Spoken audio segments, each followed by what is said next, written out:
Ассаламу алейкум. Колду спирт менен артса же жыттаса даарат бузулбайбы?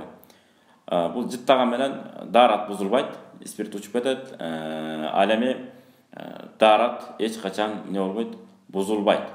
Эгерде жыттай берип, магдырап, анан бутуна темселүү жүрүп калса, термелип басып, термелип басып кала турган болсо, буту мындай нарака берака болуп. Шаргыл Букаяда келген, Шаргыл Букаядан китепте. Анда ал адамдын даараты эмне болот? Сынат деген. Мисалы 100 грамм ичти. Бул жерде ичсе эмне болот, ичпесе эмне болот, ал өзүнчө маселе. Бирок буту телтеңдеп калса, термелип басып калса, бул адам даараты сынабы сынбай деген маселе ушул жерде болуп атат.